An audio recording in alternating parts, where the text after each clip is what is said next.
जय हिंद मेरे प्यारे scholars, welcome back to my YouTube channel study with miss style. आज हम लोग 10th का इंपॉर्टेंट टॉपिक देखने वाले हैं। ठीक है, फिजिक्स लाइट चैप्टर का एक टॉपिक है अवतल दर्पण में प्रमाणित करें कि F बराबर R/2। ये 5 नंबर में ये पूछता है क्वेश्चन। ठीक है, या ये ऐसे भी पूछता है कि अवतल दर्पण में प्रमाणित करें कि वक्रता त्रिज्या फोकस दूरी की दुगुनी होती है। या क्वेश्चन ऐसे भी पूछ सकता है कि अवतल दर्पण में प्रमाणित करें कि फोकस दूरी जो होता है वक्रता त्रिज्या की आधी होती है। ठीक है, तो हम सब फिगर एक बनाए हैं। ये जो है बी डैश क्या है, अवतल दर्पण है। ठीक है, क्योंकि हमको अवतल दर्पण ये प्रूफ करना है।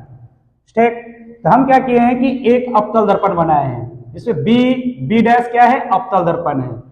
ए बी जो है ना आपतित किरण है, जो कि दर्पण से टकराने के बाद मुख्य फोकस एफ से होकर ये गुजरती है। ठीक है, और ये जो है ना ये सी बी ये त्रिज्या है। ठीक है, वही चीज यहां पर लिखा हुआ है कि माना कि बी डैश एक अवतल दर्पण है जिसका ध्रुव क्या है, पी है।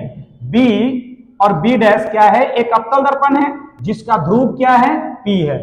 उसके बाद पीसी मुख्य अक्ष है, ये पीसी क्या है, मुख्य अक्ष है। ठीक है, बोले कि एबी आपतित किरण है। एबी क्या है, यहां पर आपतित किरण है जो अवतल दर्पण के मुख्य अक्ष पीसी के समांतर है। एबी जो आपतित किरण है जो कि पीसी के क्या है, समांतर है। ठीक, और अत्यंत निकट है। ठीक, ये एबी जो है ना पीसी के समांतर है और इसके निकट भी है। अब यहां पर क्या है कि परिभाषा से किरण एबी जो है ना दर्पण से परावर्तन के बाद मुख्य फोकस एफ से होकर गुजरती है। जब कभी भी एबी जो है ना दर्पण से टकराने के बाद मुख्य फोकस एफ से होकर ये गुजरती है। ठीक है, उसके बाद यहां पर त्रिज्या सीबी दर्पण सतह के बी बिंदु पर है। ये जो सीबी जो है ना, ये सीबी जो त्रिज्या जो है दर्पण सतह के ये बी बिंदु पर है। ठीक, तो परावर्तन के नियम से, परावर्तन का नियम क्या कहता है कि आपतन कोण और परावर्तन कोण क्या होता है, बराबर होता है। यानी कहने का मतलब यह है कि ए बी सी यानी एंगल ए बी सी बराबर एंगल सी बी एफ, बराबर में क्या हो जाएगा, सी बी एफ। क्योंकि हम जानते हैं कि परावर्तन का नियम क्या कहता है कि आपतन कोण और परावर्तन कोण क्या होता है, बराबर होता है। ठीक, फिर यहां पर हम देख रहे हैं कि ए बी सी और बी सी एफ यानी ये वाला एंगल और ये वाला एंगल ये क्या है, एकांतर कोण से बराबर होता है। यानी इसको हम लोग मान लेते हैं ये फर्स्ट है। ठीक, और यहां पर देख रहे हैं कि एंगल ए बी सी बराबर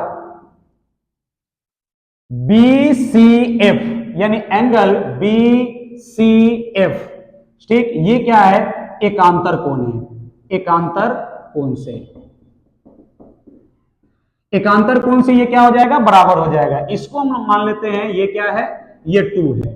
ठीक, अब फर्स्ट एंड सेकेंड से हम क्या देख रहे हैं कि जब बराबर के एक साइड वाला बराबर हो तो एक साइड वाला क्या हो जाता है, बराबर हो जाता है।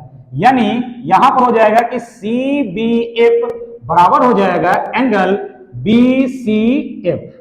यानी सी बी एफ जो है ना बी सी एफ के ये बराबर हो जाएगा।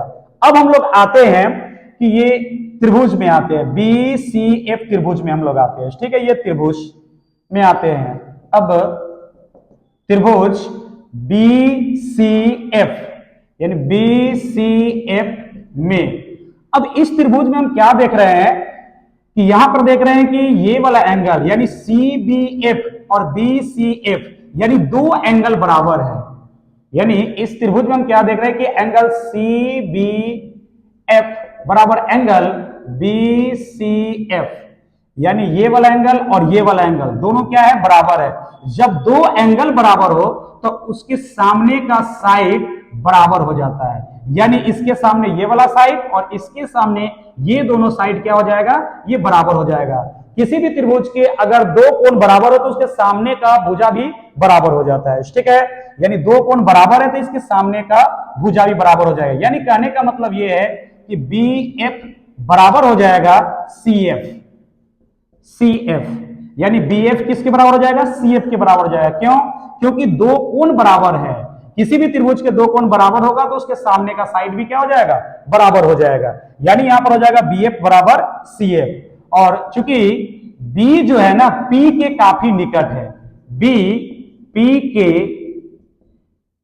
काफी निकट है, तो इसलिए ये जो हो जाएगा या तो इसको PF कहो तब या इसको BF कहो तब, दोनों बराबर है। यानी PF बराबर में हो जाएगा ये BF हो जाएगा, ठीक है। PF या B अगर P के निकट में आ जाएगा तो ये क्या हो जाएगा, BF के बराबर हो जाएगा, ठीक। अब यहां पे हम पुट कर देते हैं, यानी इसके जगह पे हम रख देते हैं BF के जगह पे हम लोग PF रख देते हैं। यानी यहां पर हो जाएगा कि PF बराबर में ये CF, ठीक। ये जो है ना BF के जगह पर जो है ना BF, यहां पे हम पुट कर दिए क्या, PF को पुट कर दिए, यानी PF बराबर CF। अब हम यहां पर देख रहे हैं कि ये जो PC जो है ना, ये PC जो है ना PF और CF मिलके बना हुआ है, यानी CF और PF को मिला देंगे तो पूरा PC हो जाएगा। यानी PC बराबर को हम लिख सकते हैं कि PF प्लस में ये CF, ठीक है। तो PC बराबर, अब यहां पर हम देख रहे हैं कि PF और PF किसके बराबर है, CF के बराबर है। ये जो है ना ये PF और ये CF दोनों आपस में बराबर है, तो हम यहां पर लिख देंगे कि ये जो है ना PF और CF के जगह पर जो है ना PF लिख देंगे, क्योंकि दोनों अपने आप में बराबर है। तो CF के जगह पर हम क्या लिख देंगे, ये PF लिख देंगे, ठीक। फिर PC और PF और PF क्या हो जाएगा 2PF, और PC P से C ये वक्रता त्रिज्या, तो वक्रता त्रिज्या को हम लोग R से डिनोट करते हैं, ठीक। 2 और P से F तक की दूरी को हम लोग फोकस दूरी बोलते हैं, इसको F से डिनोट करते हैं, ठीक है। तो ये R बराबर 2F, यहां पर अगर F निकालेंगे तो यहां पर हो जाएगा R/2, इसलिए F बराबर हो गया R/2, ये हो गया प्रूव्ड, ठीक है। मिलते हैं नेक्स्ट वीडियो में।